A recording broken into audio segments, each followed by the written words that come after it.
नमस्कार, मेरा नाम आलोक है। आप लाइव देख रहे हैं। बिहार के उप मुख्यमंत्री सम्राट चौधरी अब दहाड़ रहे हैं। क्यों दहाड़ रहे हैं? सरकार के खिलाफ दहाड़ रहे हैं। आप सोचेंगे सरकार के खिलाफ दहाड़ रहे हैं। पश्चिम बंगाल में जो वहां की मौजूदा सरकार है, तृणमूल कांग्रेस की सरकार है, उसके खिलाफ दहाड़ रहे हैं। आपको मालूम है अब बस पश्चिम बंगाल में विधानसभा के चुनाव होने हैं। चुनाव की घोषणा किसी भी दिन हो सकती है।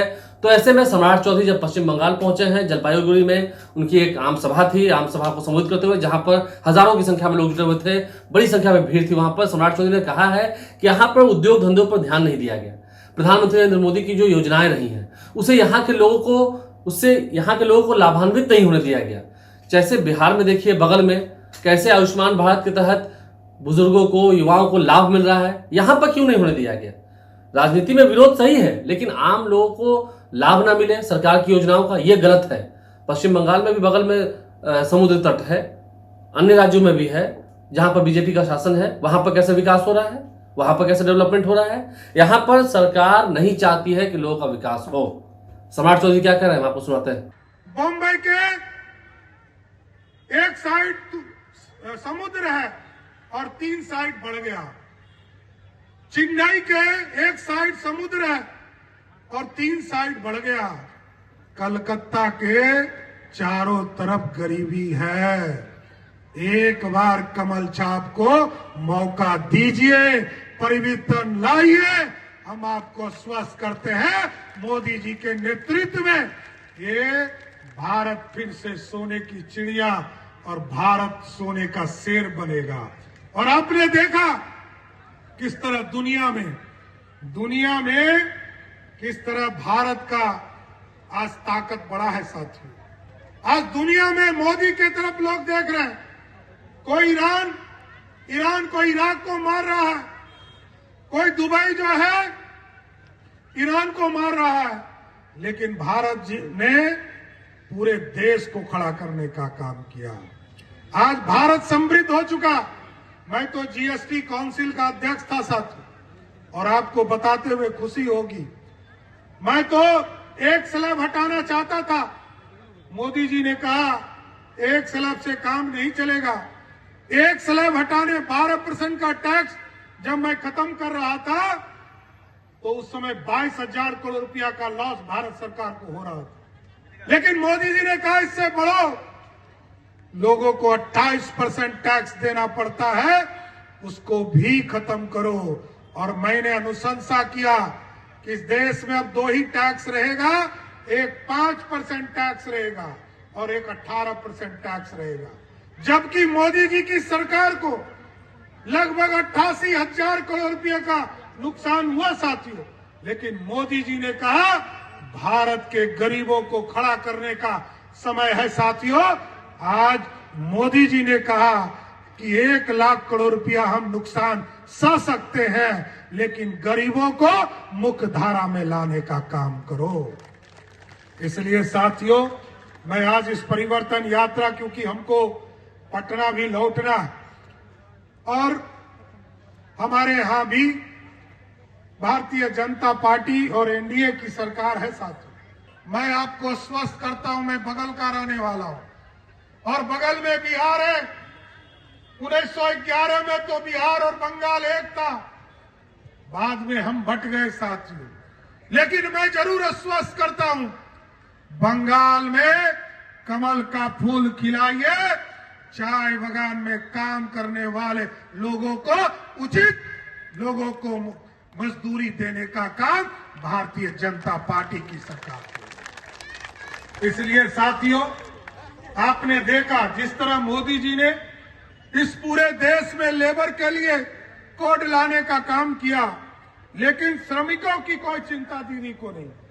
ये नहीं चाहते कि बंगाल के मजदूर आत्मनिर्भर खड़ा हो सके। आयुष्मान भारत को लागू नहीं किया।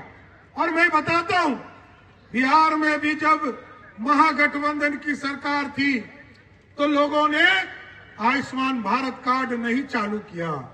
लेकिन जैसे ही अपनी सरकार बनी, भाजपा और जदयू की सरकार बनी, तो मैं आपको जानकर खुशी होगी कि जिस बिहार में मात्र 25 लाख लोगों को आयुष्मान भारत कार्ड मिला था, जैसे ही डबल इंजन की सरकार बनी तो सबके 5-5 लाख का इलाज करने की व्यवस्था 2 से 3 करोड़ लोगों को देने का काम किया। ये साथियों, भारत बदलना है और भारत तब बदलेगा जब उचित प्रतिनिधित्व मिलेगा और आपके सहयोग से, क्योंकि यहां तो ममता दीदी चाहती है कि यहां का जो जंगल है, जिस जंगल को वो काटने का काम कर रही, यहां पर जो चाय बागान है उसके जगह पर होटल बनाना चाहती है। लेकिन साथियों, याद रखना है, रोजी और रोटी ये भाजपा ही दे सकती है। आज देश में लगभग 80 करोड़ परिवार को आयुष्मान भारत कार्ड देने का काम मोदी जी कर रहे हैं और आज देश के 80 करोड़ लोगों को पेट का भोजन भी कोई सरकार दे रहा है तो उसका नाम है नरेंद्र मोदी की सरकार। और याद कीजिए, कोरोना में सबने अपना अपना गेट बंद कर दिया था, लेकिन मोदी जी अकेले थे जिसने पूरा खजाना खोला और आपकी उन्नति की चिंता किया। आप जैसे ही सरकार बनाओगे साथियों, इस जगह पर सामाजिक सुरक्षा की चिंता कोई नहीं करता, हमारी बेटियों की चिंता कोई नहीं करता। और आप याद कीजिए, कल ही इस देश में पहली बार किसी आदिवासी समाज की महिला को देश का राष्ट्रपति किसी ने बनाया तो भारतीय जनता पार्टी और नरेंद्र मोदी की सरकार ने। लेकिन जब हमारी दीदी, राष्ट्रपति दीदी आपके बंगाल आई, ममता दीदी ने कल ही अपमान किया और आप ही के बगल में अपमान किया, तो इसका बदला लेना है कि नहीं लेना है? लेना है कि नहीं लेना है? बंगाल की अस्मिता, बंगाल के आदिवासी, बंगाल के गोरखा समाज, इसका बदला लेना है साथियों। और ये परिवर्तन यात्रा इसलिए चल रहा है कि आज बंगाल में हमारी जो बहनें हैं, इसको और सुरक्षा देने का काम कर सके। इसलिए आज आप सोचिए कि बंगाल में चाय के बागान के विकास की चिंता ममता दीदी को नहीं है। किसकी चिंता है?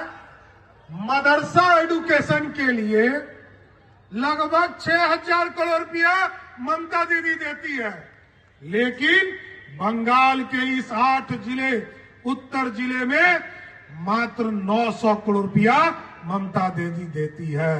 मैं आपको स्वस्थ करता हूं, यहां बिष्टा जी अभी मेरे साथ आए और इन्होंने बताया कि यदि बंगाल में कमल का फूल खिले, डॉक्टर श्यामा प्रसाद मुखर्जी के सपनों को साकार करने का काम आप करेंगे तो हम आपको स्वस्थ करते हैं। उत्तर बंगाल में जहां ममता दीदी मात्र 900 करोड़ रुपया खर्चा करती है, बंगाल में जब भाजपा की सरकार होगी तो यहां पर 50,000 करोड़ रुपया इस इलाके के विकास के लिए खर्चा किया जाएगा। इसलिए साथियों, अभी तो मैं आ रहा था तो रास्ते में एक बाग पुल मिला। मैंने पूछा बिष्टा जी से कि ये पुल का नाम क्या है। हम दोनों खड़ा होकर वहां देखे और उन्होंने बताया कि ये बाग का पुल अंग्रेजों ने बनाने का काम किया। भाई साहब, तो बिहार के उप मुख्यमंत्री सम्राट चौधरी अब पश्चिम बंगाल चुनाव से पहले पश्चिम बंगाल जाकर वहां पर चुनाव की घोषणा होनी है, चुनावी माहौल है, आम सभा को संबोधित कर रहे थे। क्या कुछ उन्होंने कहा है, दहाड़ लगाते हुए, सरकार को फटकार लगाते हुए आपने सुना है। हमारे चैनल को सब्सक्राइब कर लें, साथ साथ फेसबुक पेज भी लाइक करें। धन्यवाद।